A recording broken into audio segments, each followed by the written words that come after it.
get started, or as we're getting started, have you heard the music before in the past for the meditation? No, I've heard the audio recordings always, but I don't hear the music, no. Yeah, we're trying to figure out because I'm trying to use proprietary music that I have in the record company I used to have, a CD company, and I was trying to play my nice, relaxing music, and Robin couldn't hear it. And so we'll ask. I guess we'll have another techie person help us with that. So I won't play the music. You can meditate without Is it on music. your computer? Well, it's on my computer. I have it on my phone, and so we tried placing the microphone next to the computer, and nobody's still hearing it. So You might have to share your screen on Zoom to be able to hear it via Zoom. Did you get that? That makes sense. Jill? Yeah, we tried playing music though on her phone as well. And just not close enough to the microphone, maybe? Yeah, like the microphone wouldn't know to not record proprietary music, so. Right. Yeah, that's what I was thinking. I'm like, how would it have like a firewall Yeah. up on it? So it probably just wasn't, in that case, it probably just wasn't close enough to the microphone. Okay. Huh. Yeah, because we were putting it in the same place as when she's playing the messages. So if I'm playing it now, can you hear it? No. Not, I heard into some background noise, but I wouldn't say I could hear that. Wow. Okay. All right. Okay. Well, we're going to start the class without the music, and that's fine. And if it's meant to be, fine. If not, that's fine. So, no, I'm not going to play it. Doesn't want to have any music. Okay. All right. Well, greetings everyone on this nice, cool, chilly day. I'm so glad we're doing this on Zoom. With all the cold weather, it feels like we're living in Alaska these days, huh? Wait, 1 second, Mary. Yeah. I have a hold of them. Oh, I just want you to be able to see everyone. There you go. Okay. All right. So, all right. So, welcome everyone. And I want to thank everyone who made this possible so far up until now and today. Pastor Jillian, I want to thank Alexa, Dan McLaren, who did the music that we can't hear yet, and Michael Lemaire, my husband, for helping keep the computer and the laptop and everything all up and running. Okay, let's see. We talked about donations at some point. If you want to make a donation to the Rocky Mountain Miracle Center, you can write a check to them. I found that out this week. Or you can do PayPal online from the Course of Miracles, the Rocky Mountain Miracle Center website. Okay, so just an announcement there. All right, everyone, would you please share a lovely miracle or insight or anything that you had this past week, please? Robin, you want to go first? I'm thinking. Okay.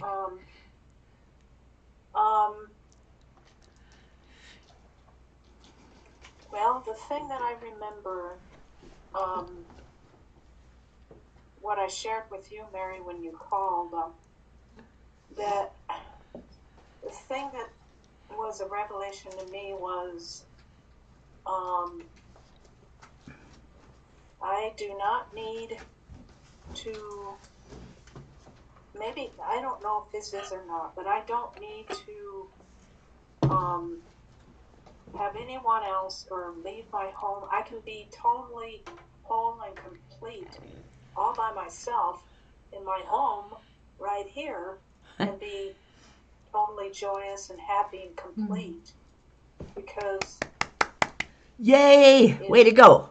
and because if I'm not separate from Father, Son, and Holy Spirit, then I'm complete and whole. And I'm not separate from the oneness of the love of Christ or of God. And that I have His love and peace and joy already instilled within me because He created me that way. So that's pretty fantastic. Yes. But the world, the world says, and the ego says, oh, you're going to get really lonely. You're going to get depressed if you're living alone, and if you don't stay connected, and and even the medical science says that if you live alone and suffer loneliness, it's as bad as smoking um, 8 packs of cigarettes a day. They tell you that. Oh dear. Thanks a lot. And so I'm finding out that, hey, I'm not separate at all. There's only oneness. My ego created separation, but that's not the truth. I'm never separate. And I'm one,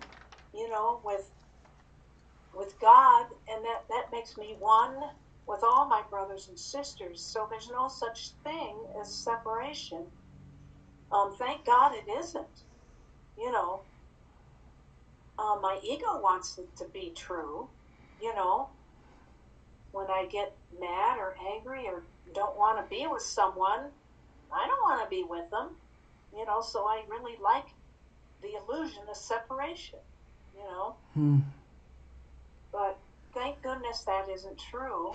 And so that was a revelation for me, that I'm always in oneness, and that there's always love and joy and peace there all the time within me.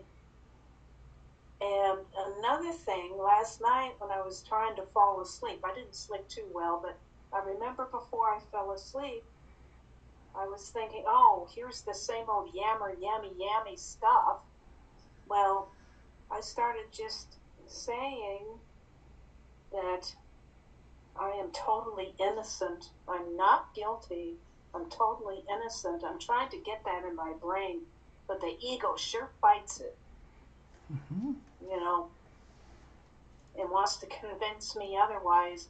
And I said, no, in this holy instant, I am innocent. So, that's what's going through my mind. Wow. Yay. Awesome. Thank you, Robin. That was awesome. Do you know how amazing that was? How far you've come? It's glorious. Well, thank you. I don't feel like I'm making much progress, but I guess, yeah, thank you for sharing. Well, which part of you doesn't feel like it's making much progress? Yeah. The thing won't stay up. Oh. So it's the ego part of you doesn't want you to feel bad about anything and everything and all the time. So that's why we are doing this work, so we can get it off the charts in our life.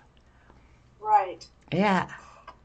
Great. You know what? There's if you take a look at the word alone, okay, imagine ALONE, okay, and instead put ALL and then hyphen or slash all one. Anyway, I like those little quickie things because. So ALL slash. Yeah. One. So I'm not alone. I'm all one. Oh yeah. There you go. You got it. Okay. Cool. How about you, Lexa? Thank you, Robin. Roughly the same thing. So, in a lot of ways, I'm actually, more specifically, I'm having to become more comfortable with how clearly what the Course is saying is true to me. Yeah. It's not articulated very well, I don't think, in conversation or just in the way we speak day to day. But I'm finding I necessarily need to say how in contact or how able to communicate with God's healing voice and all the atonement levels and whatnot, or however you want to place it, but how absolutely clear it is to me that communication is possible, happening, and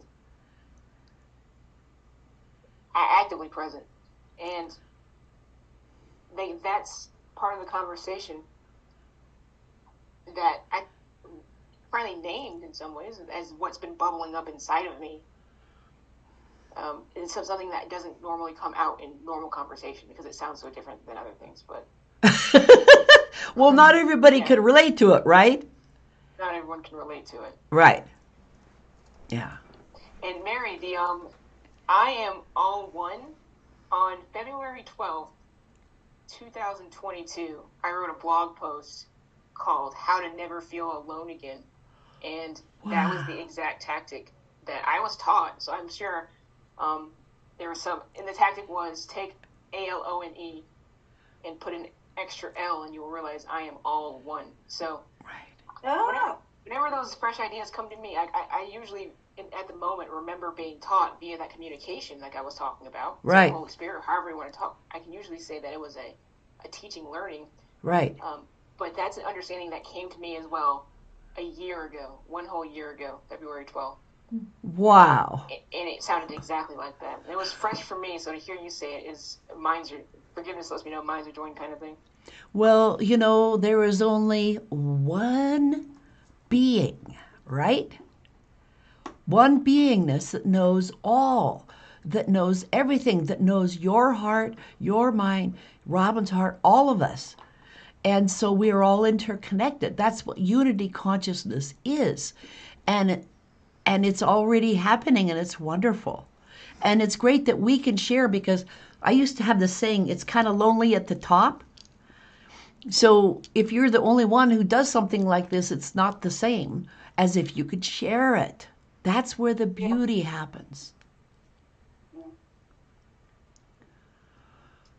Okay, well, let's go forward then. All right, let's do a little bit of meditation. And I thought we had music, but we don't have music, so we will just do a short little breathing meditation and carry on. We started the class what time? 1:08. Okay, so we'll go a full hour for the class. We started a little late, and we'll go a little late, but it's not too late to have a great date and have a great time. All right, so let's sit back. Do either of you any of you do a formal meditation practice every day? No. I have in the past, but not currently, no. Okay. Well, in the past, I studied at a Buddhist monastery for several years. And when they did the meditation, it was an hour meditation. And most of the people sat on the floor cross-legged on these nice little cushions. And people like me I had physical issues, I had to sit. But 2 days ago, I was able to, without any effort at all, move my legs into a cross-legged meditation pose, which I have never in my life been able to do. Not that it's important, but it was just kind of cool, because I'm going through a structural rebalancing of my body. That's my miracle to share, is that I'm getting more eyesight back, and I'm getting, instead of being 30% blind, I'm more like 20% blind now. So I'm making progress in this 17-day cleanse I've been doing.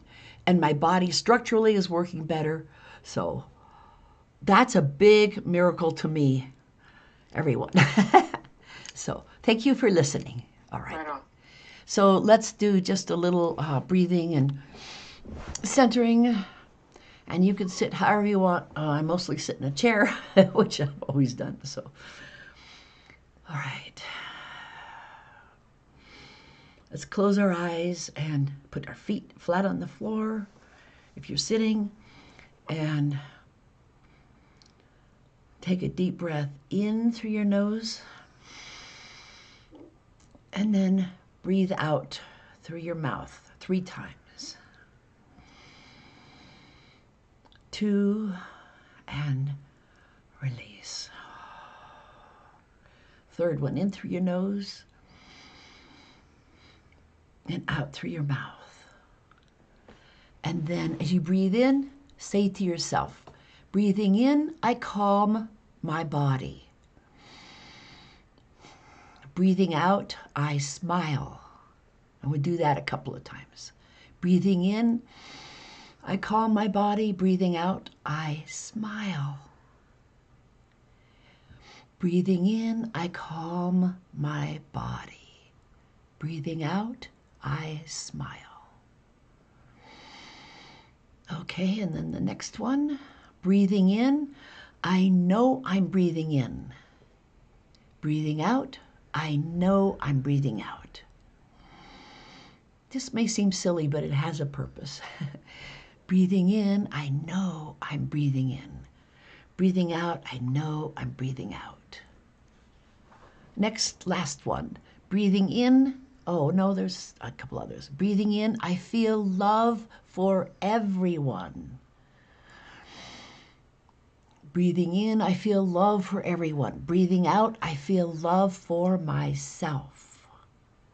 Okay, and you can do that on your own. In, love to everyone. Out, love to myself. In, love everyone, send out love, radiate love. Breathing out, love for myself. And the last one, breathing in, I go back to my true self. Okay, we'll do that. Breathing in, I go back to my true self. Breathing out, I take refuge in my own island. So, in, I go back to my true self. Out, I take refuge in my own island.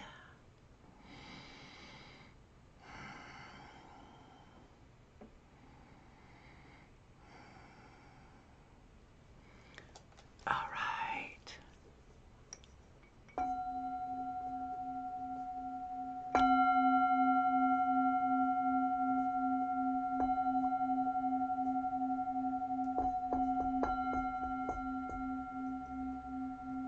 And that completes our little meditation.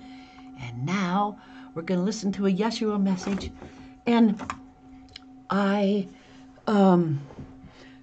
when I started the Yeshua message, started bringing it forth, channeling it this morning, I thought it was only going to be a short message. But guess what? It's as long as usual. It's about 24 minutes long. So please get a cup of tea and relax and sit back and enjoy. And this message is from Yeshua and Mary Magdalene.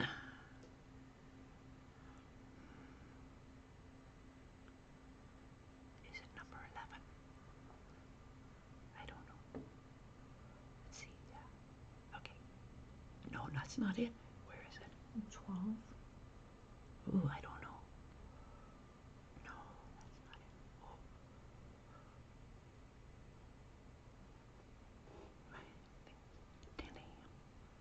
Let's see. Just a minute. I'm looking for it here. Oh, I guess. Huh. Let's see if that's it.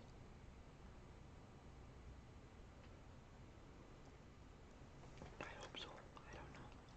Hope I didn't lose it. My partner, Mary. No, no, that's not it. Our messenger, Mary Joy. No, that's not it. I don't know if I have it. Oof. Want to Oh boy. Is that on your Kindle? No. Could it be 10? January 17th? No. Oops. Oh boy. I should record them in both places. You know what? I don't have it, everyone. I'm sorry. I don't know what happened. It got deleted somehow. So, all right. All right. What we're going to do is just... What's that? What's it supposed to be? So we're going to start with what the message was presenting. It was covering the topic of forgiveness, which we, of course, are talking about in the class today. So they wanted to bring out the power of the Ho'oponopono. Do you know what that... We talked about it, I guess, about 4 weeks ago. Do you know what Ho'oponopono is? No. Okay. I also forgot. Yeah, well, we're going to go into it because it's really powerful. It's called self-healing through Ho'oponopono. And it's spelled H-O and then apostrophe Oponopono. It's Hawaiian, and it means healing, forgiveness, healing is what it is. So in addition to, it's very simple, it's 4 little steps. In addition to the forgiveness work that we're doing with the course, which is massive, this little ditty kind of thing really is powerful. And it was created by Dr. Joe Vitale in his book Zero Limits. He spent time studying with a Hawaiian shaman lady who worked with a psychiatrist in a mental hospital for the worst prisoners in all of Hawaii were in this mental hospital. And they were incorrigible. They were difficult. They were had the worst mental illnesses you could imagine. And the people on the staff were bickering. And just like when Helen Schucman started the channeling the Course in Miracles, and they had trouble at the Columbia Medical School psychiatry department, their meetings, they had bickering, and they differed, and they were gnarly sometimes. And Helen finally said one day, there must be a better way. You know, here we are teaching, training psychiatrists, and we can't even get along, you know? So there must be a better way. So this is a better way that the psychiatrist found through this lady shaman. And 4 simple steps. And within 6 months, the mental hospital was closed. All the prisoners were freed and went on to get jobs, and the staff had to go get other jobs. And they became very peaceful and loving. So this is the power behind the self-healing forgiveness technique of Ho'oponopono. So here it is. There's 4 steps, 4 statements. Number 1, I love you. So step number 1, you think of a person, place, thing. I do this with my computer, and it has been helping me to get along better with my computers. So you say, I love you. I unconditionally love you. To this person, you imagine in front of you or object. And then the second statement is, I am so sorry. I'm sorry. I'm so sorry. Statement 3, please forgive me. And also as I forgive myself. So there's other forgiveness, then there's self-forgiveness. And the 4th statement is thank you. So now I remember. Yeah. I remember. You remember we talked about it? Yes, I did. What was the 4th one again? 4th one is thank you. Thank you. Right. Yeah. So thank you for this gift, this opportunity of being able to share this forgiveness process, which not only helps the other person in consciousness, but also helps us in our life. Because if you go around judging something or someone or yourself, the ego, then you don't get very far. But this keeps you in a state of lovely consciousness and higher consciousness. So are there any questions about this at all before we proceed? Yes, there's something that I want to talk about here. Sure. I find that if I beat myself up because I'm not being loving or whatever, the ego digs its heels in and makes it worse. So it's I have to remember to forgive myself because I'm with myself a lot. So so it's good if you get along with yourself, right? yeah.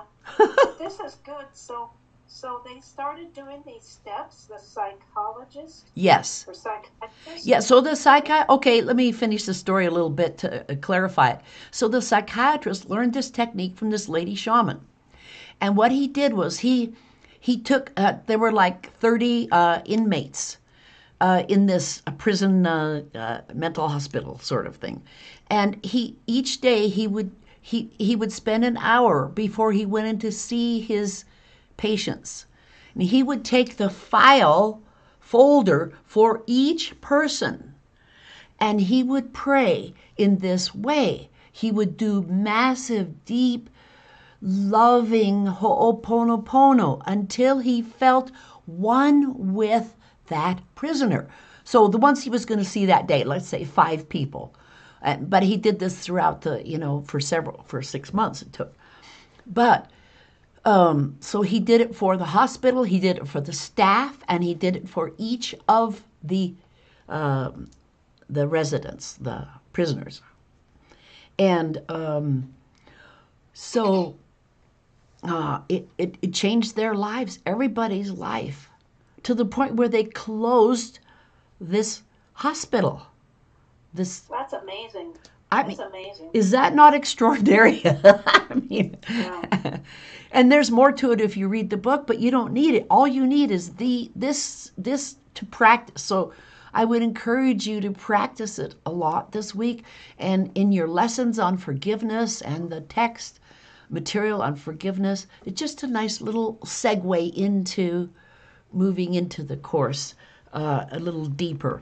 And that's what mysticism is about. And they were going to talk about mysticism and what it is.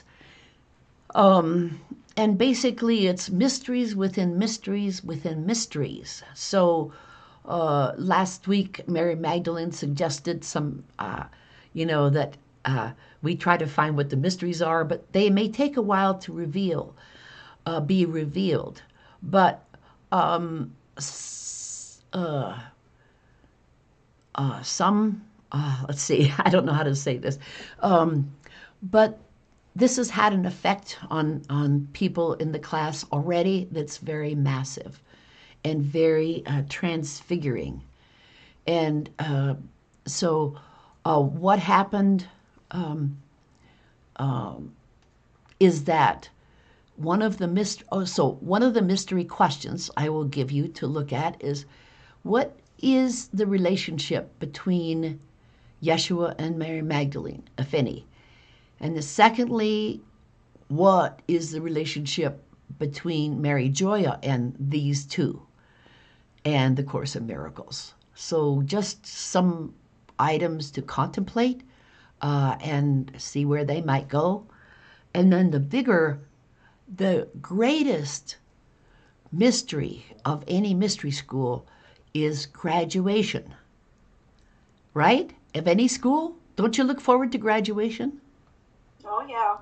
So, this one person has graduated and reached the atonement, and that is Beverly. So I put this award together for her, the certificate, the Holy Year of Study in the Course in Miracles, to do congratulations for her. She's now going to go another direction. But do you mind if I read this graduation certificate, which is for her and for all of us? And anytime you reach that point, you would also receive this celebration. So do you mind if I read this now? Oh, no, if you read it. Yep. Yeah, go ahead. I read it before, but it's just kind of fun. Okay, and just to see where people are going. It is now recognized through the awarding of this certificate, the Holy Year of Study in A Course in Miracles, that this person, this newly registered teacher of God, herein named, is henceforth without a single trace of ego. Oh, this one, yes. Yeah, it is further certified. So I always give it out at the end of the class, at the end of a year, but sometimes people may earn it before that. It doesn't matter either way. Anyway, it is further certified that this person cannot by any temptation whatsoever be forced to relate to herself or himself as a body. In this case, it's her. In her new capacity, the person bearing this certificate is to be treated with absolute awe. Remember that she is now a perfected being and that her halo is forever incapable of slipping. Should this person open her mouth in your presence, you are to feed her. Should this person open her hand in your presence, you are to pay her. Should this person open her coat, you are to remove it, have the coat cleaned, and return it immediately. Should this person utter even a single word in your presence, you must fall immediately to your knees and cup both your ears in the direction of the utterance. Nothing requested by this person must ever be denied. Always leap out of the stall should this person enter a restroom you happen to be using. Never fail to comb this person's hair whenever your eyes fall upon her. Finally, never speak or even think a negative thought within a mile of this perfected human being, since she will immediately sense it with her infinite intelligence. With a little effort at maintaining your thoughts in a positive direction, and after 1 year or so of training in a course in miracles, you too can join her forevermore in the angelic kingdom of absolute, peaceful, joyful, loving perfection. Let it be so ordained and declared, so it is. Amen and amen. Okay. All right. Mary, Okay. can we get one of those and continue to show up to these classes? Yes, so what would you please repeat, hon? I would love to have one of those, like Oh. Beverly got. I think I give it Keep coming to class. I gave it at the first week of class. It is Yeah, I have. is in your Around. notebook at the end? Is it already certified by you? No. I feel like it has to be certified by. It's a blank one. Okay. All right. So, do you want one that's certified with my name and your name and the date and everything? Yeah. Okay. And Robin, would you like one too? That'd be great. Yeah. Okay. Let's see. Mary, this is one of the things I was thinking about earlier. Yeah. Yes. Sometimes we feel that we haven't accomplished something because we haven't celebrated it yet. Yeah. Right. And this is a way to celebrate, for sure. This is a way to celebrate. Oh, There you go. I mean, how do we know what we're looking forward to if we don't laugh and have it right in front of us? So, yeah. let's see. So I will. Would you like me to send it to you in it because it's on a pretty piece of paper, and I think let's see. I don't know how to. We'll figure it out. We'll get it to you Absolutely. somehow. Okay. Thank you. Or I could prepare them and then take a picture and text it to you, or what? Somehow. We'll do it. Okay. We'll do it somehow. We'll figure it out. Okay. Let's go to week number 9. Oh, let's see. And those, I have the affirmations and the prayers listed at the beginning because let's each read one of these. How about that? If you, if they're somewhat accessible, I'll read the first one. So, Dear God, so the miracles, number 9. it's week number 9, the affirmations and prayers. They're listed at the end of the study guide for week number 9. I started out with miracle number 9. Okay. That's the first thing we do is what does this mean to you? Oh. So start there. Oh, no, that's okay. Let's let this go. It's okay. Okay. Yeah. Miracles principle number 9. Yes. Okay. Would somebody please read Want that? me to read it? Yes, thank you. Okay. Miracles are a kind of exchange. Like all expressions of love, which are always miraculous in the true sense, the exchange reverses the physical laws. They bring more love both to the giver and the receiver. And what that meant to me, I thought about it this morning. You know, intellectually, I know there is no separation. The giver and the receiver. That's just intellectual in me. But then I was truthful with myself, and I just said to myself, I live my life in separation and fear most of the time. Let's say And used I to. thought to I used myself, to. I used to. Okay. Yeah, well, it feels like it's now. Oh, it's okay. Thank Um, you. um, so yeah, so because I'm living in the past and the future all the time. So I put it would be great if I could experience the opposite of this Wow. love and connection. So, um, yeah. So, yeah. If I'm in the moment right now, there is there's nothing to be afraid of or anything. So, yeah, I could say I used to live in feared separation. If I live in the moment, then there's no past or future. So, yeah, but that's beautiful that miracles are a kind of exchange. Yeah. And they reverse the physical laws. So this Yeah, is the a physical mystery. law. It's a mystery within a mystery. It's a deeper, deeper level as we go deeper and deeper into this. So, Yeah. yes. Yes. So the deeper is an experience of this and making a decision to stay in the now holy instant. Yeah. Yeah, in the now holy instant. Yes. That's the only way to be really, present and in reality because the past is over and the future hasn't come. Yeah. Hallelujah. Yay! Hallelujah, Robin. Woohoo! Woo, woo, woo. Okay. All right. Alexa, any comments? Nope, I think it's a great. I don't think I will. I think that idea that brings like it brings love to both the giver and the receiver, and it's like that idea later in the text to give and to receive are one in truth. Whenever you think you're giving something, you are giving it to yourself as well. So, in a sense of love, you're just extending love from you to the other person, and it increases love in both regards. Right. Like, right, you don't give it to give it away. You give it to keep it for yourself, and I think that's one of the beautiful parts of it. Beautiful. Yeah. Beautiful. And as you give it to yourself, it travels exponentially out into this world and the universe.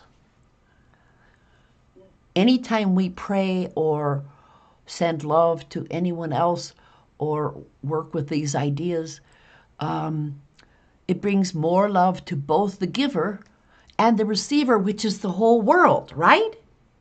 Right. Okay, right. I mean, it could be this other person, but there is a flow over of consciousness when you get into the correct consciousness that exudes all around everywhere and to everyone.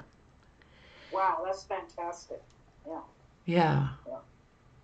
So when I do, to me, this is a prayer, kind of a prayer. And when I do love prayers, which is frequently, as I'm doing this prayer meditation, I put my hands on my heart. And let's do this now, just because this is a really good practice for experiencing the Course, not just reading words. Okay, so take a deep breath and come into your whole heart presence. Put both of your hands on top of your heart. And then imagine coming from way, way up above you, from the realm of Source, from the realm of God, from the realms of truth and light. Because we are the light of the world. I am the light of the world. One of the lessons today. And as you bring that light down, it is golden. It is 1 inch wide. Imagine a tube 1 inch wide of golden light. And inside the gold is sparkling. It's radiating.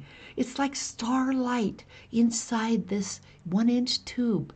And it's coming down through the top of your head. and it blesses all of your chakras.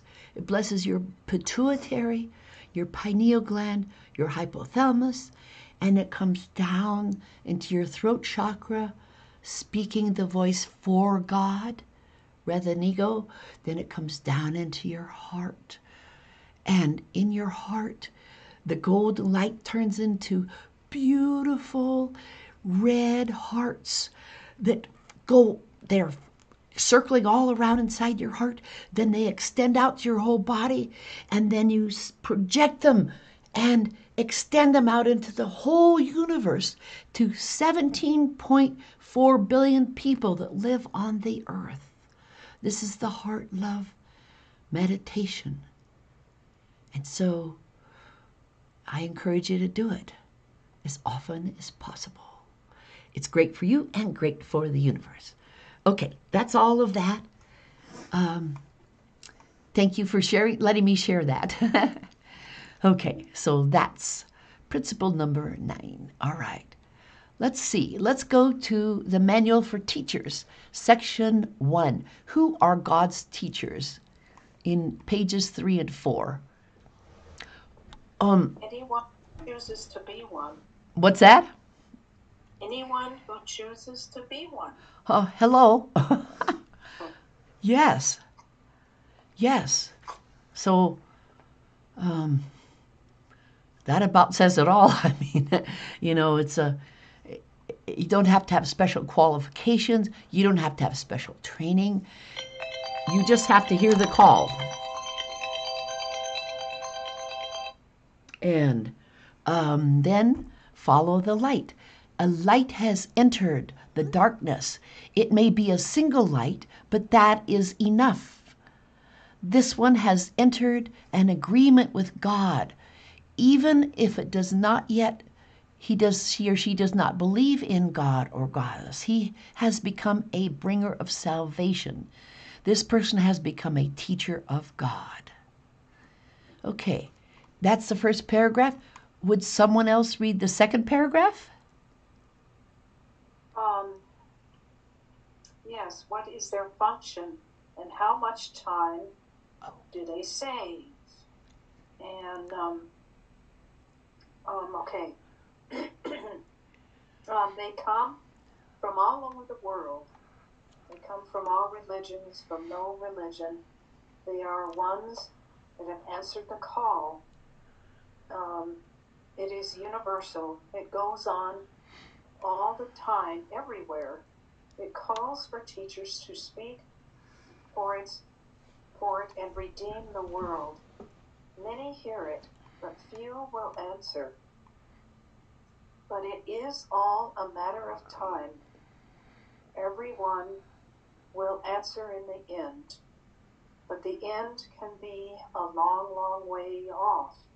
It is because of this that the plan of the teachers was established. Their function is to save time.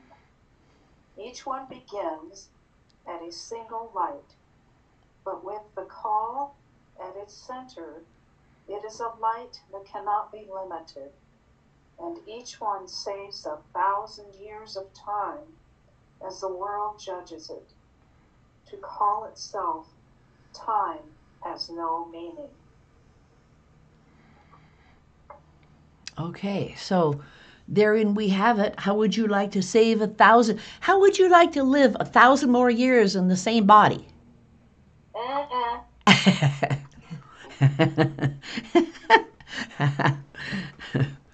However, this is a time collapse training course. It saves time. And in the past, so right now I'm physically 74 years of age, but I'm in my 50th lifetime in this lifetime. And I figure 40 years each, it's like 1,600 years of training that I have gained in this lifetime. Is that cool or what? I think it's cool. Anyway, but that's what happens. My experience is not the same as your experience, but everyone who does this course will save time with every miracle and every revelation. All right.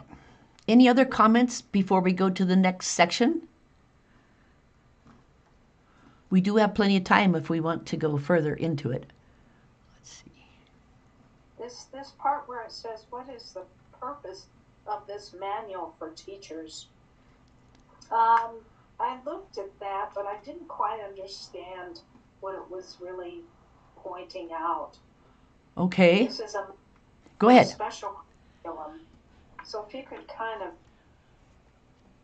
explain that. Okay, so I'll read it. This is a manual for a special curriculum intended for teachers of a special form of the universal course.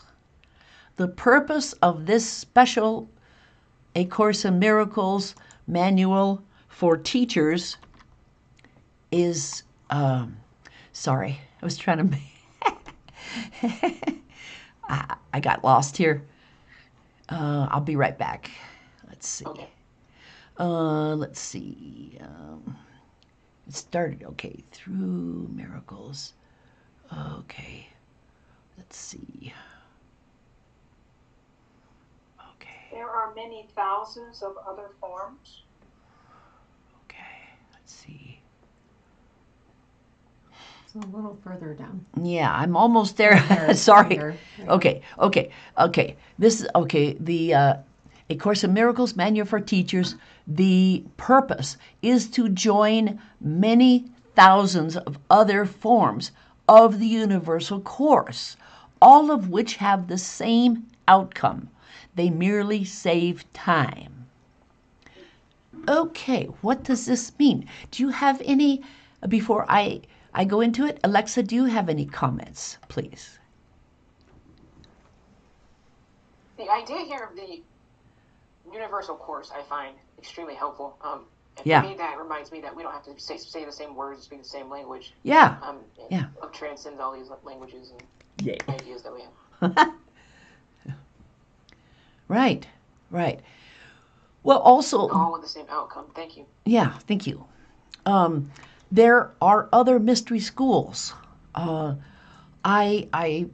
have a friend who was in a mystery school in Canada, and she had an incredible training. And it's the same course as this one because it's all a universal course. I don't care if you call it Ekankar or Hare Krishna or whatever, Buddhism, Hinduism, they have their own universal training courses that are profound and effective. And it's all the same course. It's just worded a little differently. So each person is drawn to their teacher, their master, their training because of the law of attraction. That's one of the 100 universal laws. That's actually close to the first one. The first one, I'm sorry, pardon me if I digress a little bit. I want to have some fun here, okay? Right on. Because this is the Joyful Jesus Course in Miracles. So the first of the universal laws is abundance. And when I was putting that together, the thought came, all you have to do if you want abundance is know that is a bun dance. Anyway, so, but abundance is not something to fear. It's something to have fun with and create. And the further you go with your training in a mystery school or in any course or any book or anything, the more abundance you will create. So that, and then second one then is the law of attraction. And so who you are speaks louder than any words. You are your focus, your foci, F-O-C-I, your focus of your sovereignty. That is who you are. And it's a part of your beingness. So as you are, so you attract. And Robin, I think your experience that you had a few weeks ago, that one weekend that was so, not very difficult, challenging, traumatizing. It was really fun to see them. I've known these people, and it was a beautiful experience being in that house and also being in the mountains. But the essence of it, which I'm trying to get away from, drained me. Yeah. Drained me. And it's based on all you are is a sinner, you're a worm, and you need to die out so the Christ can be born in you. And it's just, I don't know, it was a Spaniard that created that group, and the Spaniards are very, very intense, and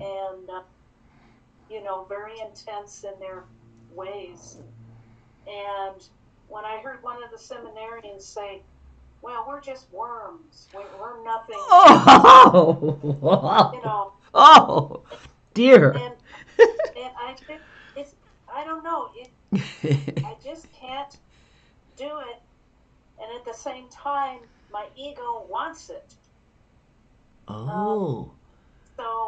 And at the same time, I thought, well, if the ego keeps bugging me, I gotta beat the hell out of it. How about ho'oponopono your ego right now?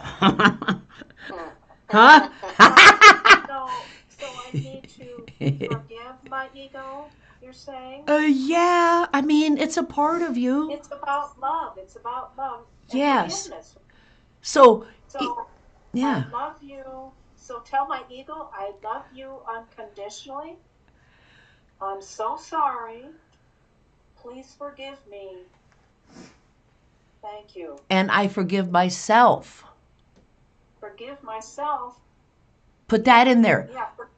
Yeah. Don't forget yourself. Yeah, right. Okay, I forgive the ego for torturing me or coming up with these horrendous thoughts or whatever, negative, angry thoughts or whatever, any of the upsets. How do I forgive this group? How do I forgive them? You do ho'oponopono at least 10 times a day, maybe more. So the purpose of forgiveness techniques that are all through the course, the purpose is to clear you. When you are clear, then it extends outwards. Otherwise, you're projecting your ego outwards. It's one or the other. The course is black and white. That's why Pastor Jill and I and a lot of us wear black and white a lot, because the course is black and white. There's no shades of gray. Okay? Plus, there's a goddess that is the colors of black and white. Okay. And if I try to talk to them about the Course in Miracles, what I'm studying, they'll think it's the devil. Yes. The devil. Okay, Robin, I want you to listen for a second here. Okay. These people that have traumatized you and caused you so much grief are 3D. Third dimensional. They are lower state of consciousness. It's not bad, it's just that's where they are. You are ascending into 5D. This course is 5D. My house is 5D. Your houses are 5D. If a 5D being lives in a place, it becomes 5D. And it will nurture you. Your home will nurture you. You pray for your home and the walls and the metal and the computers. Send love and ho'opono to anything in your home that has not the best vibration, and bring it up into the 5D higher dimensional consciousness. Deal? Okay. Yes. Okay. So be it. So I'm in 5D. 5D. Yes. Yes. You are ascending you are in 5D when you pay attention to this material, when you love yourself, and the more you work on this, the more you're, maybe, I don't know if temporary is the right word or not, but you are ascending into 5D. Okay. Okay? And when you are there, you will know it. Okay? Okay. Like Beverly got it. She got it. She got it. And so, and everyone gets it here and there and bits and pieces until, boom, the whole thing comes and you reach cosmic consciousness, which is enlightenment, samadhi. That's what Mary and Jesus were going to say, but that's okay. Samadhi, enlightenment, completion, unity consciousness, atonement, the atonement principle, the ascension. And so, I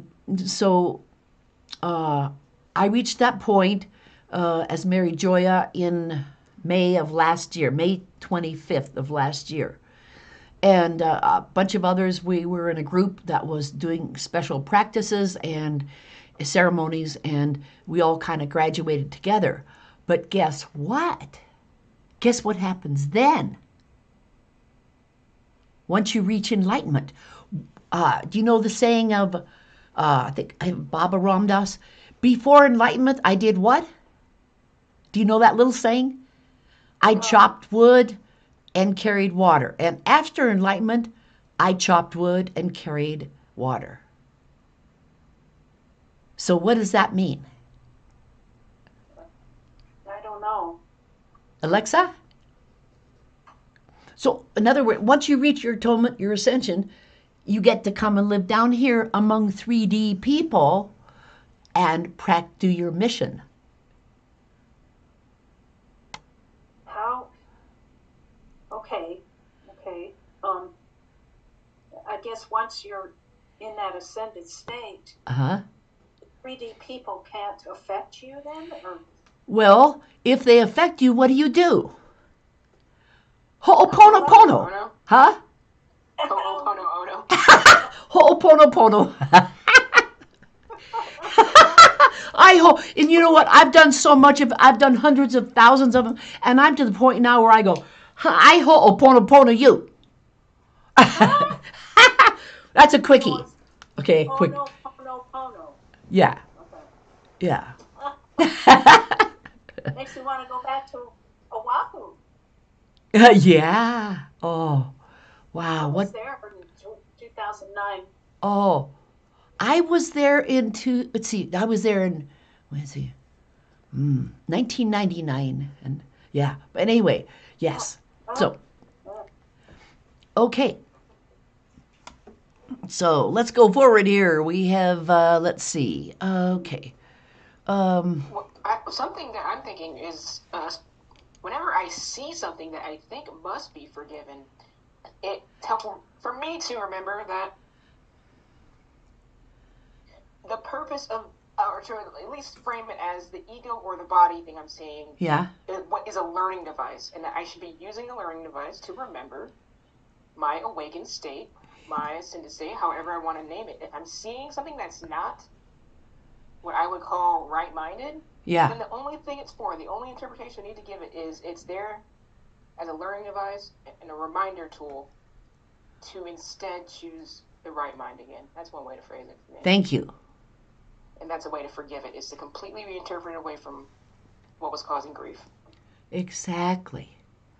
Bingo. A+. You guys all get an A+. Okay. Because you're getting this. Yes. This is how we dig deeper into the Course and practice it at a deeper level of experience and feeling. And the resultant peace, joy, and love is off the charts, however we word it or say it.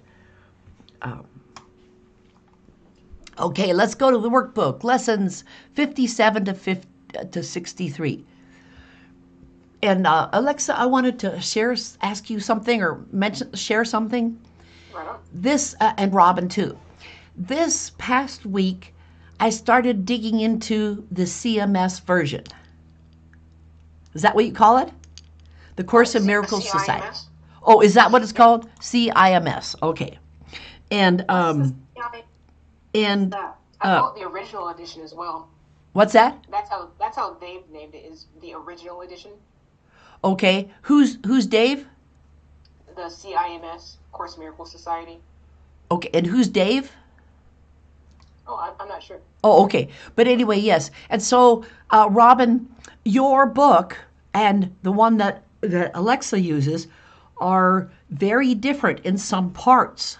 And so the work lessons are the same and much of the others, but the text is where I was like, oh, it is so different. And pieces are, you were right, Alexa, pieces are moved all over the place. And I was trying to get the page numbers for you, Robin, but I couldn't do it because it was all different. So, Okay. so we will just go with it as it is and enjoy it, and I'll enjoy both of them as Alexa does. And so, go ahead. Okay. So 57 is still, it's still the review. Yes. So And you. so the first bold, in bold print is, I am not the victim of the world I see. Okay. And so are you a victim of that church and its followers? no, I'm not, because Okay. I have invented the world I see. I Ah. have done that. Yes. Okay. So why in the hell would I want to invent that? This is the ego that wants to like that. Yes. Yeah. Yes. Yeah. Yes. So I have to own it.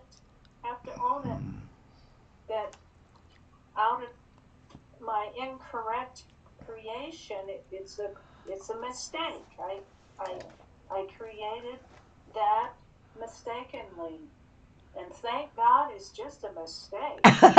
Really? Thank God that it's not the reality of what God is. It's not. Right. And what happens is that when we experience some of these things, we actually crucify ourselves. So there's a Course of Miracles lesson, so it can be but myself that I crucify.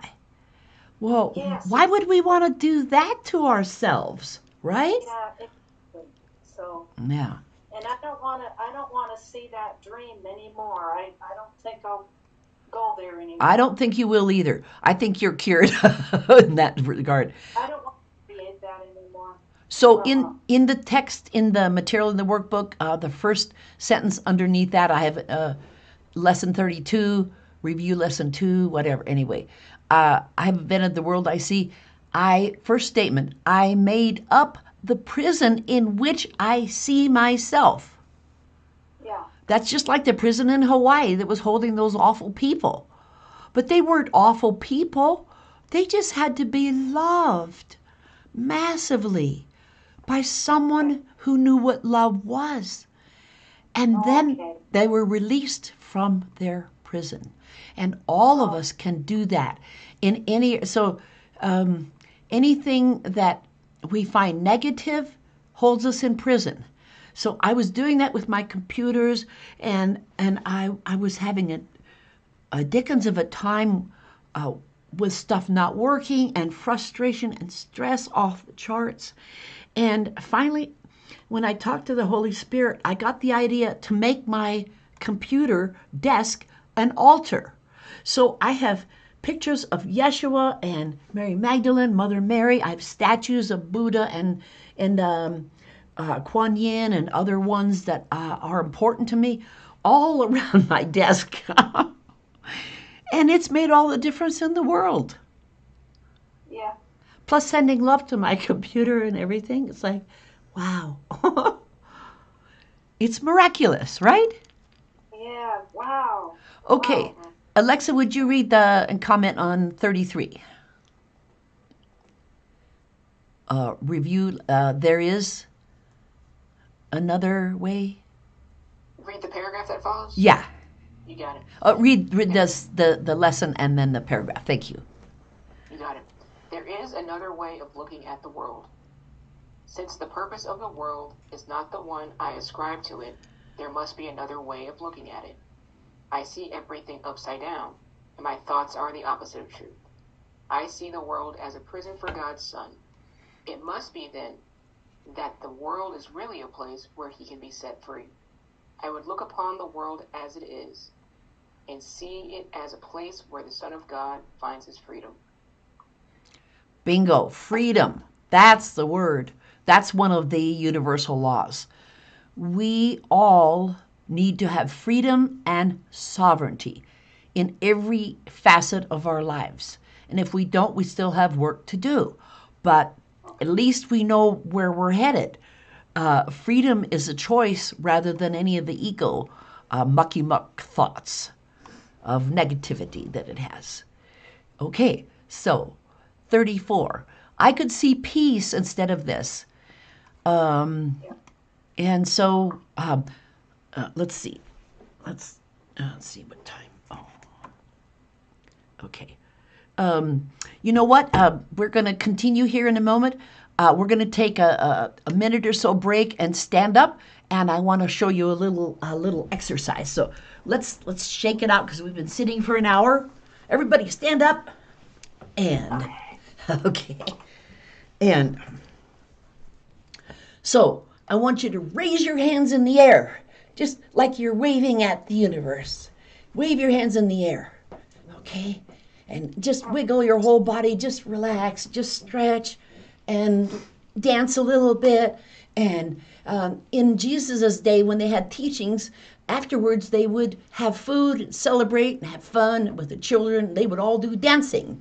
And I think dances of universal peace is something that kind of takes off with that idea. But anyway, so now let's put your arms straight up and then slowly let your arms come all the way down to your sides, down to rest at your sides. What you have just done is you have traced the outside of your aura. That's your auric God shield. And so this is a good one to do in the morning. And just imagine that golden light coming in through the center of your head, down through your whole body, all of your chakras, down through your heart, and all the way down. And when when it goes down into Mother Earth, it becomes red. It becomes and it goes down and blesses Mother Earth, and then she sends it back up to us, and it rests in our heart. So that's your aura. Okay, that's all. Now we can wiggle out a little bit and then sit down again. Did that feel good? Yes. Yes, so your auric shield also is your angel wings. Did you know that you're an angel inside? Huh. Like it. Yeah. So Angel Robin, Angel Alexa, Angel Jillian, Angel Mary. Why not? Huh? Why not? Okay. Why not? All right, let's go forward here. And okay, let's see now. Did we do lesson 34 just quickly? Let's see. 34. Robin, would you read that one, please? Yes, my mind is part of God's. I am very holy. That's one of my favorite ones. Yes, that's beautiful, isn't it? Yes. Can it get better than that? Huh? Can it get better than that?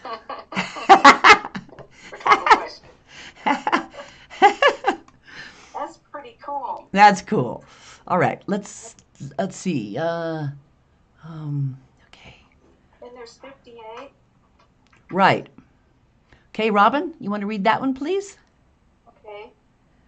Lesson 58 review. Okay. My holiness envelops everything I see. My holiness does the perception of the real world come. Having forgiven, I no longer see myself as guilty. Oh, yes. That's powerful. Yeah. Yes. I can accept the innocence that is the truth about me. That's fantastic. Yep. That's fantastic. It is. Yeah. I mean, I never was guilty. Wow, that's pretty fantastic. It is. seen through understanding eyes, the holiness of the world is all I see, for I can picture only the thoughts I hold about myself. Um, God, if the whole, if think how the world would change if there was no more guilt. Yay! Really? Oh, Yeah. yes. Think of, Yes, Robin. yeah. Yeah, totally. Yes. Yeah, guilt is a biggie. Biggie, biggie, biggie. It can punish you endlessly. Exactly. You're not good enough. You're not smart enough. You're not pretty enough. You're not thin enough, or whatever. Yeah. Ad infinitum, ad nauseum. And Okay. that the thing that I invented with that group, it was total guilt. Uh, I'm not going to invent that anymore. I don't think I want to. right. Yeah. Yeah. Yeah. Yeah. I'm sorry to say, but it sounds to me like a 3D cult. Yeah. Anyway, so whatever it is their experience. They can have it, you know. Yeah. They love it, so let them have it. And I'm free to step out. Yes. I'm free to step out. So, Yay! Beautiful. thank you for the support. That's why you're going to get your certificate this week, honey, because you got it. All right. Alexa, how about the next one? Yeah. You got it. My holiness blesses the world. The perception of my holiness does not bless me alone. Everyone and everything I see in its light shares in the joy it brings to me. There is nothing that is apart from this joy, because there is nothing that does not share my holiness. As I recognize my holiness, so does the holiness of the world shine forth for everyone to see. Oh. Oh, Great, right? there you go. That's the heart meditation. Yes. Yeah. You know, isn't this beautiful that these reviews happen? Because the first time we go through all of these lessons is its own process. Then the review is a whole other ballgame. It's like the frosting on the cake. Pardon me. Frosting on the cake. Pardon me for doing food analogies. I do love food, and I'm hungry because I haven't eaten for 16 days much food. Oh. So tomorrow's my celebration victory. But Good. but amazing miracles have happened in this period of time. So that's all that matters is the end result. Okay, 38. There's nothing my holiness cannot do. My holiness is unlimited in its power to heal. Wow. My holiness is infinite in its power to heal because it is unlimited in its power to save. What is there to be saved from except illusions? Illusions. Illusions make you ill. Okay. And what are all illusions except false ideas about myself? Ooh. However, go ahead. False ideas. Yeah. What's that? Yeah. False is absolutely false. False, yeah. Yeah, false ideas about myself. Yeah, not true at all. Okay. Right. My But holiness. that's why it's unlimited in its power to save, because they're false ideas in the first place. Right. How easy is it to just shine away the falseness? Exactly. So yeah, we need to bring some more sunshine into our lives, right? Let the light of spirit light up our world. Yeah. So my holiness undoes them all by asserting the truth about me. In the presence of my holiness, which I share with God himself, all idols vanish. Wow. So false idols, we don't want to go there. So we could also say all ego idols vanish. And the ego will vanish. Yeah. Cool. Okay. Somebody want to do 39? Yes, I will. Okay. My holiness is my salvation. Since my holiness saves me from all guilt, recognizing my holiness is recognizing my salvation. It is also recognizing the salvation of the world. Once I have accepted my holiness, nothing can make me afraid. And because I am unafraid, everyone must share in my understanding, which is the gift of God to me and to the world. Oh. Okay, we can close the class now, right? Yeah. I mean, these are so beauteous. It's like Yes. they're poetry, they're beauty, they shine light in our consciousness and create it even more holy. Every time we do this, you see how the growth is exponentially, infinitely upward. And at the same time, downward, boom, right into the top of our crown chakra, right down to our heart. And yep, The heart too. yep. Yeah. Okay, Wow. Alexa, 40. How about 40? You got it. I am blessed as a son of God. Herein lies my claim to all good and only good. I am blessed as a son of God. All good things are mine because God intended them for me. I cannot suffer any loss or deprivation or pain because of who I am. My Father supports me, protects me, and directs me in all things. His care for me is infinite and is with me forever. I am eternally blessed as his son. Wow. Yeah. Supported, protected, and directed. There you Wow. go. Yes. Yes. Yes. That's so powerful. It is. Each one of these is a gem. Because whereas before when we did each of the lessons, there's like 2, 3 pages, and 4 pages, or depending on how you read it. And here it is, one paragraph. Boom! Time collapses all the truth of those 3 or 4 pages in one paragraph. Wow. So that's why these are really, really powerful. I love these reviews. I can't wait for each one of them. I mean, yeah. So, okay, lesson 59. Let's see. Okay. Oh, okay. And that, okay, which is 41. God goes with me wherever I go. Oh, is that cool? Is that cool?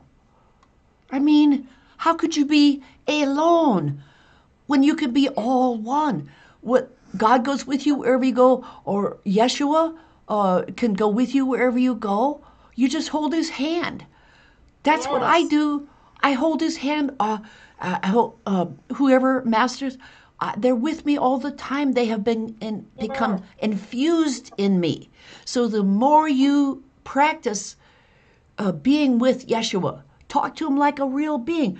Talk to his picture. And just, have a dialogue. And you will, when you start to hear responses, that's his response to you. Or any of the masters, you could do this. But yeah, so just good practices. Okay.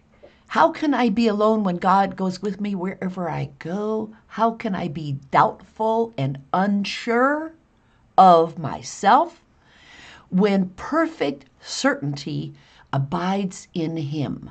How can I be disturbed by anything when he rests in me in absolute peace? So, for example, this morning, I had a certain kind of incense I wanted to smell for this celebration class, and I had trouble with my little device. I was going to light my incense. And so I went and got another device where you light the incense and then you stick it down into this bucket of sand. And so it's easier to deal with for me to see it better. Well, anyway, so my husband, I said, I really like the one that's downstairs in the living room. I want one for my office. He said, okay, I'll make you one. So he made one, and I had the incense going, and it was lovely. And then it burned down, and it smelled like a fire. And it turned out he had put plant replanting material in there instead of sand. Oh. So I had to put out the fire and go get the other one, and now the one with sand is up here until I get another one that has real sand in it. Anyway. So you got the fire out okay? Oh, sure, yeah. Oh, no, it was just a little thing, but I just giggled. I mean, I was either going to, panic and run around and be nutso like I usually might do, but I just giggled instead, and I was in peace, and that was that. Okay. So, how can I suffer when love and joy surround me through Him? Let me not cherish illusions about myself. I am perfect because God goes with me wherever I go. Okay, next. I remember, Mary, when you shared, I don't know, several weeks ago, that the Course in Miracles has brought you to tears at times. Yeah. I have experienced that too. Cool. That Cool. too. Good. And it's beautiful. I've had that same thing. Right. And yeah. So. And what does that mean? It means that you're going deeper into Yeshua's mystery school. Okay? Yes, tears are good. There's psychologists have measured there's like 6 to 10 different kinds of tears. And there's tears of grief, and there's angry tears, and they're all kind. But this is tears of pure joy, tears of higher consciousness. Tears of joy. Yes. Yeshua. Yes, yes, yes. How many of you are doing yes, yes, yes? Yes. One of my friends, the realtor who sold me my house, we send each other newsletters. Hers are real estate ones about, the value of your house and how to take care of it and all, how to polish your wood in your house or whatever, and fascinating things that are important if you own a house. So I sent her mine anyway, it was a Joya newsletter, and I sent it to her with Yeshua's discussion of the term yes, of the word yes. Say yes, yes, yes instead of no, no, no. And I've known her since 2006. She has never said the word God in my presence. But she sent me a text back and she said, thank you for that Yeshua message. I'm saying yes, yes, yes now. And now I'm focusing on God, not on anything else, the opposite. So I thought that was cool. Anyway. I also think of emotion of relief. The emotions of relief. Mm-hmm. Yep. Okay. Yeah. Emotion means energy in motion. Yeah. So emotions are important. Yes. Yeah. Yeah. So I'm getting relief. Oh, thank God. Oh, those tears you mean? Or just in general? That too. Yeah. Okay. I just remember what Abraham said. The emotions of relief. There you go. Because you're changing the vibration of where you are. Right. And going, oh, that feels better. Yes. Yes. Yes. Yeah. If it feels good, it's God. Okay, it's Goddess. It's all the truth. Yeah. If it doesn't feel good, what is it? It's ego. Yeah. It's not truth. It's not truth. Yeah. Ego's edging part of us. It tries to edge God out. Yeah, edging God out. Yeah. Mm-hmm. Okay, 43. God is my source. I cannot see apart from Him. Okay, let's see. I think we'll just right now. God is my strength. Yes. God is my strength. Right. Yeah. Okay. Vision is His gift. Right. On 45. I'm just going to, because so we can kind of move ahead, because we're getting the idea. God is the mind with which I think. Well, yeah, that's pretty important too. When you're jumping ahead, okay. Yeah. We jumped ahead to 45. So would somebody please read 45? God is in the mind with which I think. I have no thoughts I do not share with God. I have no thoughts apart from Him because I have no mind apart from His. As part of His mind, my thoughts are His and His thoughts are mine. Okay, that works. And then lesson 60. Oh my gosh. Oh boy. Let's see. Oh, isn't 59? Well, 60 is the last one, right? I think so. Is that the last one? We go a little bit into the non-reviews as well. What's that? 63. Okay. This is the last review lesson, but yeah, let's go there. We go all the way to 63. Yeah, let's do that. Yeah, go ahead, Alexa. Thank you. What would you like me to do? Read 63, please. You got it. Okay. So 63 is, the light of the world brings peace to every mind through my forgiveness. And it goes, how holy are you who have the power to bring peace to every mind? How blessed are you who can learn to recognize the means for letting this be done through you?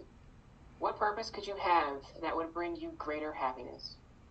You are indeed the light of the world with such a function. The Son of God looks to you for his redemption. It is yours to give to him, for it belongs to you. Accept no trivial purpose or meaningless desire in its place, or you will forget your function and leave the Son of God in hell. This is no idle request being asked of you. You are asked to accept salvation, that it may be yours to give. Recognizing the importance of this function, we will be happy to remember it very often today. We will begin the day by acknowledging it and close the day with the thought of it in our awareness. And throughout the day, we will repeat this as often as we can.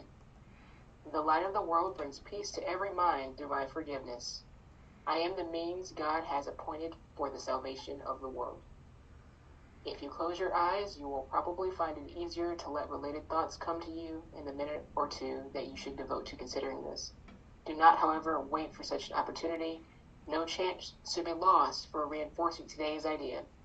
Remember that God's Son looks to you for his salvation, and who but yourself must be his son. The light of the world brings peace to every mind through my forgiveness. And Mary, I think that brought up what you were saying about your friend that you sent that message to. Yeah. Accept no trivial purpose or meaningless desire in its place, in place of your function in the light of the world, or you will forget your function and leave the Son of God in hell. So I think that. Yeah, I'd rather not go there. Okay. Yeah. Right. Exactly. Right. Well, this is very heavy and very beautiful and very important. So I'm glad that we're covering this today because it's all quite exquisite, each piece that we study. So. And Mary, even the idea here, it sounds so much like the heart meditation that you had. It talks about the mind instead of the heart, but right. It means peace to every mind and every heart. Right. Forgiveness. Right. There are some Ascended Master teachings that use the concept heart-mind. Heart, capital H, heart, and then hyphen mind. So the heart-mind is really the God-mind. It's our God-mind, our goddess-centeredness mind. So, thank you. All right. Let's move on to the text and cover some of this. Let's see. It's chapter 7. The first half, the gifts of the kingdom. And what was interesting to me, Alexa, here in the CIMS version, it is called, it's called the consistency of the kingdom, or the consistency of the kingdom, not the gifts of the kingdom. I think that's fascinating. Yeah. I don't know what that means, but I just find it fascinating, so I just threw it in, okay? So, okay. In section 1 of this part of the text, the last step. What is the last step? There is no last step. Right. God created once, first, and for all eternity. And the word first is not a time concept. It's just a primariness, I suppose. Right, right. There is no last step. Right. Yes. I think that's refreshing and wonderful to know. Do you not think? There's no last step. First, last step. Okay. How is this related to the prime creator and to you as a co-creator?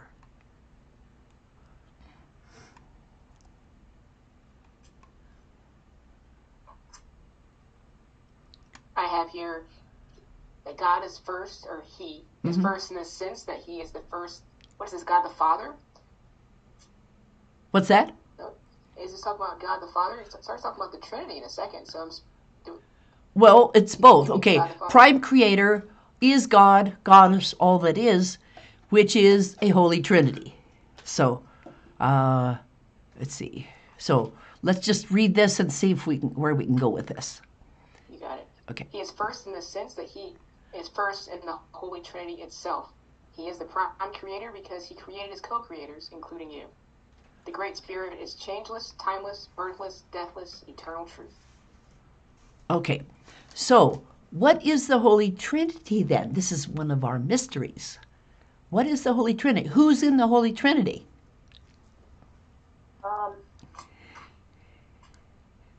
It's not anywhere Father, in the book. It's Father, Son, Daughter. No, Father, Holy Spirit, and then Yes. Son, Daughter, Son, Daughter. Right. So at the top is God or goddess or all that is, whatever you want to call it, prime creator. Okay. And underneath that is, in the ladder of consciousness, is the Holy Spirit. And then below that is the son, daughter of the creator. Yes. So, Father, Mother, Holy Spirit, Son, Daughter. Yes. Yes. Yeah. Clear as mud, right? Okay. How come in Christianity they took out man as totally not of God and just as a sinner? I'm sorry. Are you talking about the Catholic Bible? No, I'm just talking about Christianity. Uh-huh. How like in the Catholic Church, they don't consider us as holy like God. They don't. I know. They separate. Right. Well, yeah. Why? Yeah. Well, in a sense, that was my perception. I keep forgetting that I invented this world, but I can own it. But I don't know. How? Well, that's 3D. Yeah. There you go. Hello. Whenever we find ourselves in 3D, do we not find ourselves going around in circles? It's like a dog chasing its tail. We don't get anywhere. We just kind of wander around in circles. That's 3D. Yeah. Oh, okay. Yeah. Whenever I think about my upbringing, the stories that I was told that from Christianity were such that they identified me as the ego, whereas something like Course in Miracles is written to the me that is mind, is spirit, or is as God created me. Yeah, a lot of the teachings, the 3D teachings, identify you as the body self. Right. Or the sinner self. Yeah. Thank you. So that's something I watch out for, is who does this person think I am? They speak to me. Who is the me that's listening to this? And does this feel good or not feel good? It's very simple. It's me that's listening. Yeah. Yeah. Okay. That's my. I can control that. Thank you, Mary. I can control who the listener is. I can't control what the people are saying. There you go. Yes. Okay. Okay. Yeah, beautiful. Well put. Yes. Thank you. Excellent. Okay. In question 7, in section 2, the law of the kingdom. And in Robin, in your version, the CIMS, it's titled bargaining versus healing. Okay, I got to get back to chapter 7 here. Yeah, in section 2, chapter 7, section 2. Okay, I'm trying to find section 2. And it's titled bargaining versus healing. Okay, just a minute here. I'm and I didn't put which page, I'm sorry. So each paragraph is numbered, and you said section 2? Well, yeah, there's a header. Every few pages there's a header, and the header is section 2. Section 1 we just did, the last step. So bargaining versus healing?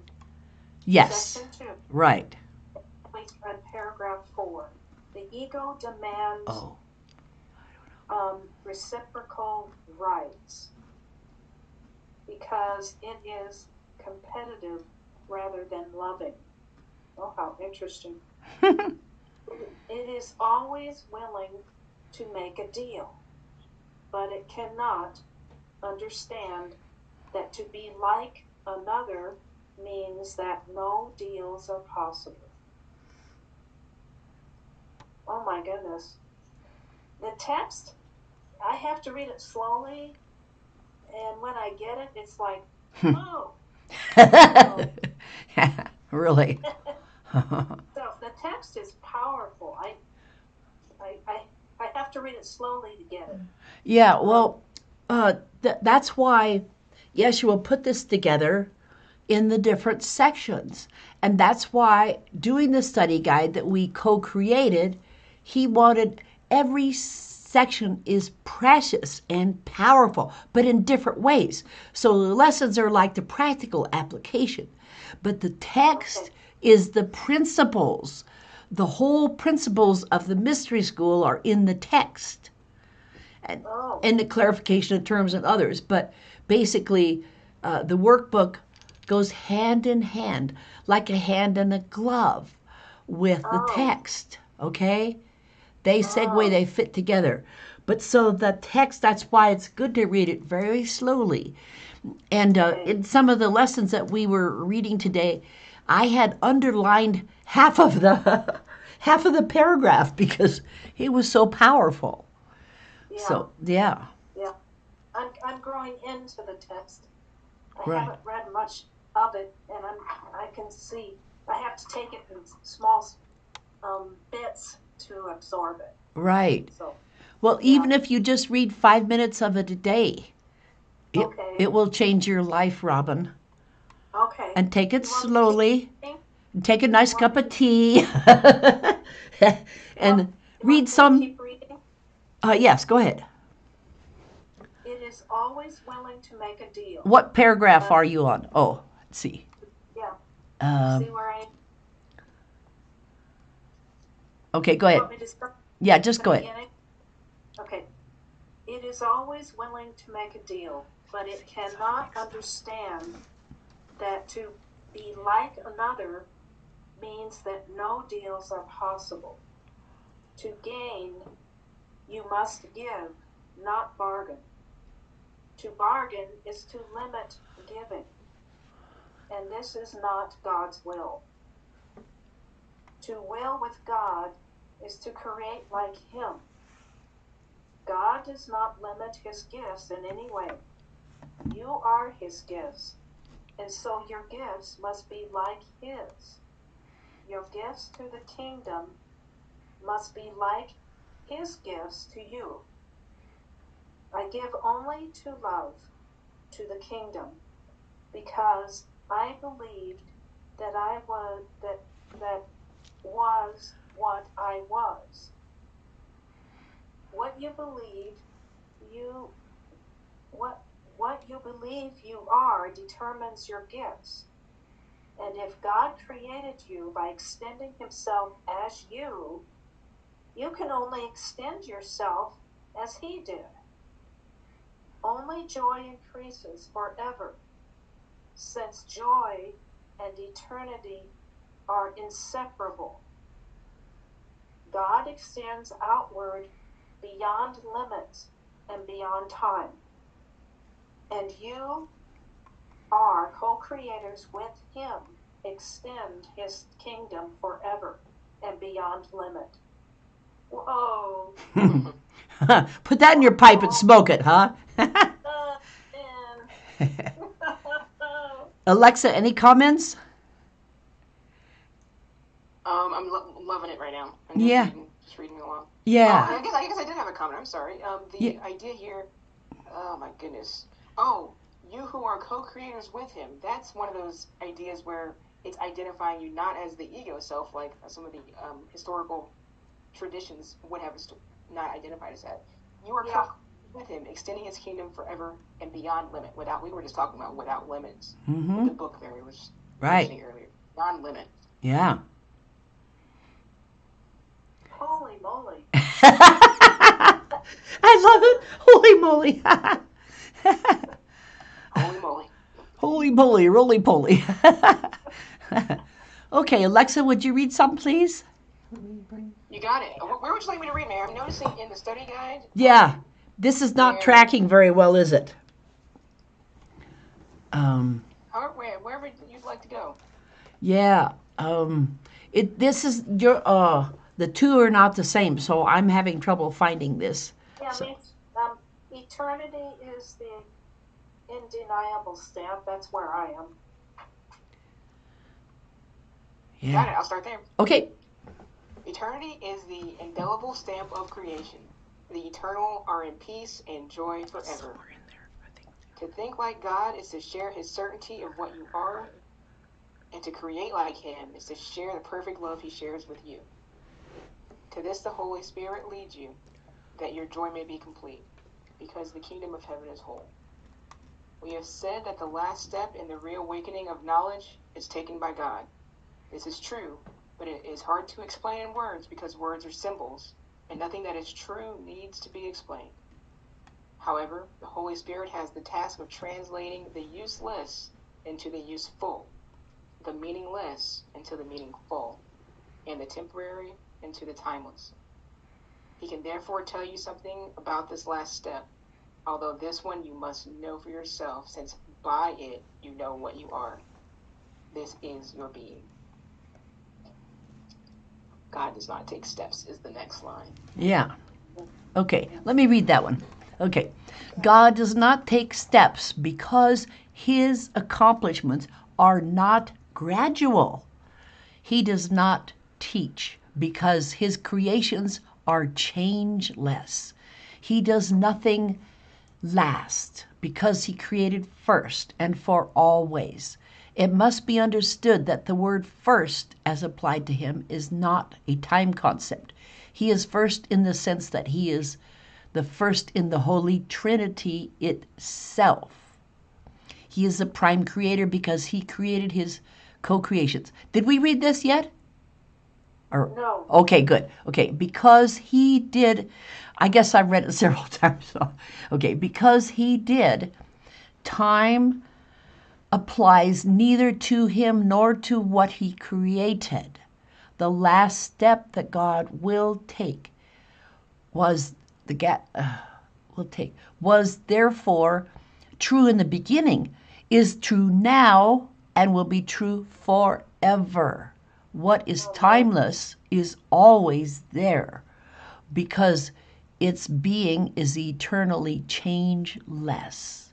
It does not change by increase because it was forever created to increase. If you perceive it as not increasing, you do not know what it is. You also do not know who created it. God does not reveal this to you because it was never hidden. His is that hysterical or what? His light was never obscured because it is his will to let's see, does not reveal. Share it. Yeah. How can what is truly shared be withheld and then revealed? That's pretty deep there. Yes. Uh, Yes.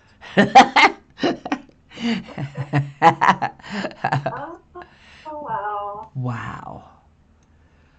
Wow. Yeah, wow is what I say about a lot of this. It's just because the more you do this, the more you go into deeper realms with all of it. It goes deeper and deeper, and it becomes you. It's not just words anymore. It is Okay. infused, it becomes infused in you.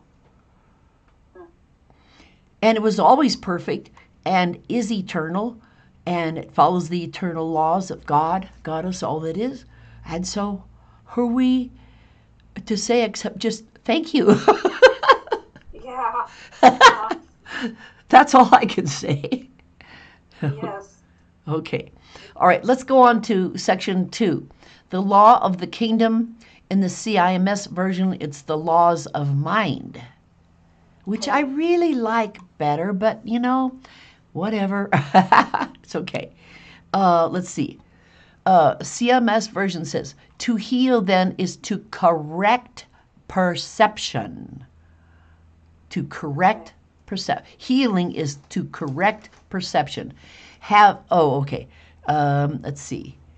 Okay, so would somebody read that first paragraph, please? Okay. To heal then is to correct perception in your brother and yourself by sharing the Holy Spirit with him. This places you both within the kingdom and restores its wholeness in your minds. This parallels creation because it unifies by increasing and integrates by extending. What you project, you believe. This is an immutable law of the mind in this world, as well as the kingdom as kingdom. However, the content is different in this world because the thoughts it governs are very different from the thoughts in the kingdom. Laws must be adapted to circumstances if they are to maintain order. The outstanding characteristic of the laws of mind as they operate in this world is that by obeying them, and I assure you that you must obey them, you can arrive at diametrically opposed results. This is because the laws have adapted to the circumstances of this world, in which diametrically opposed outcomes are believed in. The laws of mind govern thoughts, and you do respond to two conflicting voices. You have heard many arguments on behalf of the freedoms, which would indeed have been freedom if man had not chosen to fight for them. That is why they perceive the freedoms as many instead as one. Yet the argument that underlies the defense of freedom is perfectly valid.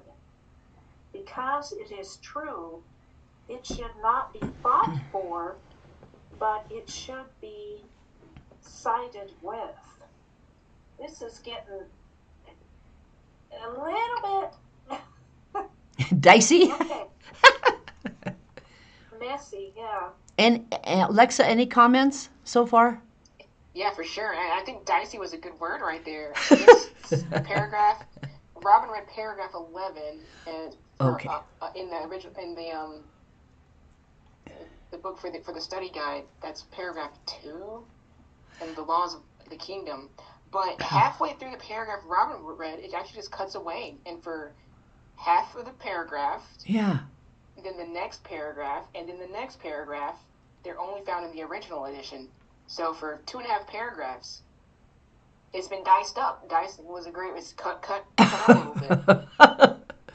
Yeah. But the ideas here of the freedoms, I really like the contrast of how man, it says man. I think I might even put it on the man. They chose to fight for freedom rather than just accept that one freedom should just be sided with because it's already there and always there. Already there. Yeah. Right. Nothing to fight for, just side with it. Yeah. You can't lose it. Yeah. Right. That's ego. The ego wants, Yeah, the ego wants war, man. It wants you bloody and in hell, you know? It's like, no, thank you very much. You guys remember they actually called like the operation in Afghanistan or Iraq Operation Freedom, Operation Enduring Freedom, and like literally fighting for a human right, not even a human right, a right that everything in the entire world already has, and there's no need to fight for it. Right. Wow. Wow. Right. That's what we invented. Yeah, we invented that. The scarcity. How odd. It's a scarcity of freedom such that I'm afraid someone can take my freedom from me. Or we've invented scarcity in something that's just our birthright. Well, we are very blessed to live in this country. That is for sure. Because in my experience of driving around with Uber drivers, most of them are from Ethiopia or other places in Africa and other countries. And they do not have the freedom that we have. We have the freedom to study A Course in Miracles. They don't have that in China. They don't have it in most of the world. They don't have choices like we do. So I have a lot of gratitude, you know, that we have this much freedom. You should study A Course in Miracles, yeah. Right, right.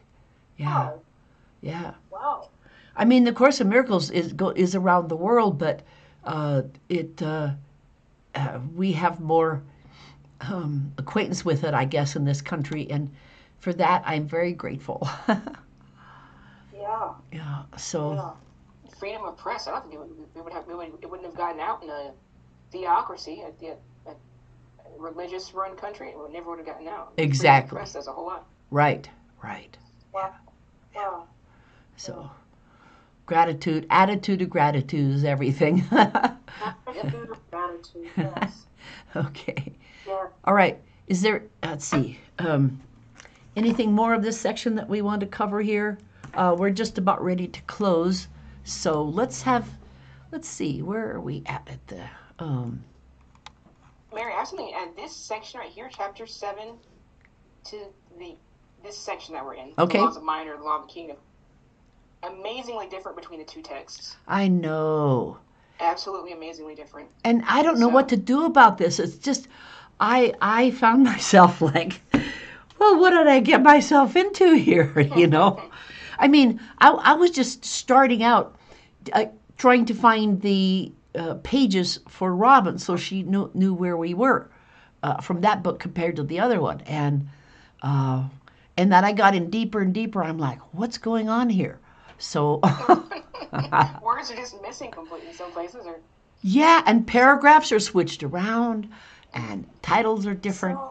So go ahead. So I'm asking you, the thing that Ellen, channeled, which is so did someone get in and rewrite what Ellen channeled? Alexa, I'm gonna leave that question for you. You got it. Thank you. Kenneth Wapnick. Have you heard of the teacher Kenneth Wapnick? He's a very good ACIM teacher around at the very beginning. Oh. He's a PhD professor. Yeah. He popularized the teaching of A Course in Miracles, and he led the teaching from 1975, or when it was originally published, all the way through 2000, the only edition that was ever published was the one he edited, and that's the one that the study guide was written for. In the year 2000, the original dictation or the original manuscripts or the shorthand notes, what was originally typed up between Helen and Bill Thetford was released, and that's what we have in our hands, Robin. This black book was before. But this one that I have is Helen. Helen. I would even say Bill Thetford. Bill Thetford did the one that we have in our hands. Yeah. Helen and Bill. Yep. Okay. So how does the your text apply here? Because that's one of the other original versions, right? Right on. And the Urtext, I would say the Urtext is Helen, because the Urtext is, if you know the story, Helen Shupman would write notes by hand in shorthand notes at night, and then in the morning time she would meet with her colleague Bill Thetford, and she would read her notes to Bill. Bill would type them into a typewriter. Yeah. So what the Urtext is what was typed into the typewriter that day, Wow. compiled over time, so over the years. That's the Urtext, and the Urtext is filled with whatever was in the shorthand notes for the most part. So it was fairly unedited. And So also, may I interject here? Yeah. Absolutely. There are, in the your text, there's a lot more personal information that Jesus shares, and there's teachings about sex that are very advanced and all kinds of things that was taken out. And so it's just kind of another mystery. What do we do with all this, Alexa? Because and Robin, the edition we have in our hand compared to the Urtext has had that personal information essentially taken out. There right. Was, you know how just in like when Jesus channels through Mary, you get personal names, first names, last names, and it would just to reach a larger audience who would take out maybe some of the first names that get mentioned. In the Urtext, there are first names like Helen's. Bill's has a friend in New York that was contemplating suicide. That story gets taken out of. It's in the Urtext, and it's taken out of every other edition. Yeah. Because it's just not relevant to the larger audience. So the book we have in our hand was edited by Bill Thetford. Thank you. Yeah. That clarifies a lot. So the question for me is, how in the world do I put this together with my study guide, or do I? Because I think it's beautiful and relevant. And we're still early enough into it. We could make some changes, but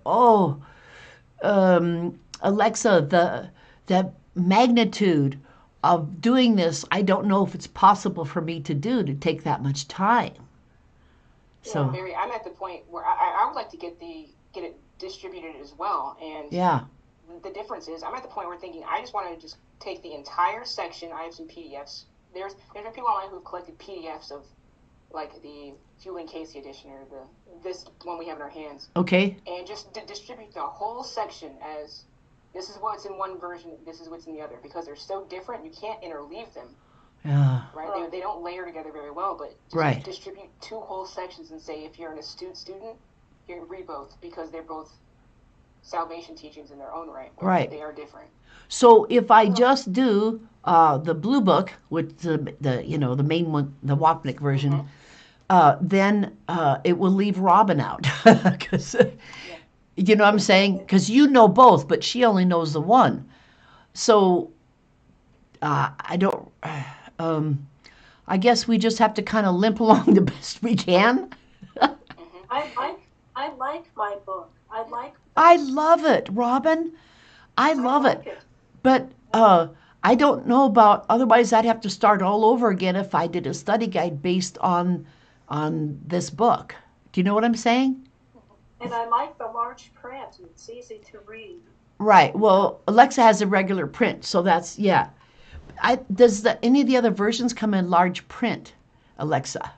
I haven't seen them. Maybe Okay. they do, though. Well, I can't see the Foundation for Inner Peace one not having a large print. So it would seem so, the but blue book. I haven't seen Did it. I find one? But that doesn't mean it doesn't exist. It might be online or something. Anyway. I do have this magnifying glass that has a light on it. Wow. So. Yeah. Well, anyway, Robin, there's also a possibility of going online and getting the copy of the blue text. And you could read it. You could read it online. What's it called? How would you do that online? acim.org. slash ACIM.org. Yep, slash ACIM. Slash. ACIM. And you put the slash in there, right? Yeah. Okay. .org/ACIM. Yep, and that'll get you to a web edition that matches the references that are in the study guide. And you can increase the font size on your computer. Yeah. As much as you need. Robin, would you be willing to check into that, please? Or I could even buy it. Well, you could, but you want to see if they have a large print version on there. Oh, yeah. When I could go to Amazon and check it and see if I Sure. can buy it. Sure. Okay, well, we'll work on all these things, but thank you, Alexa, for your dialogue there, because Yeah. it's really important to know.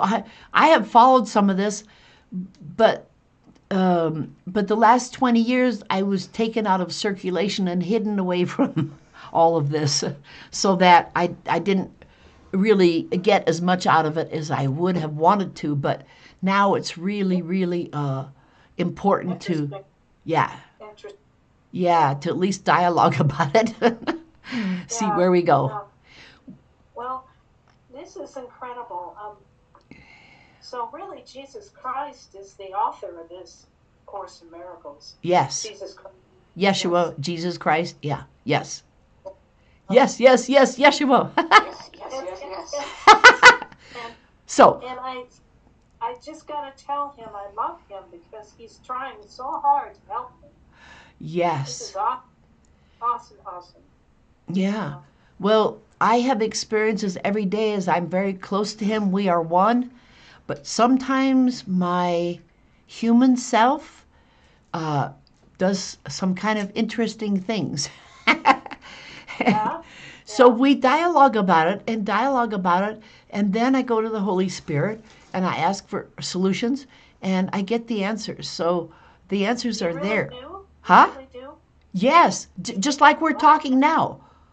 That's why I suggest you talk to him. He's a real being. He's not dead, okay?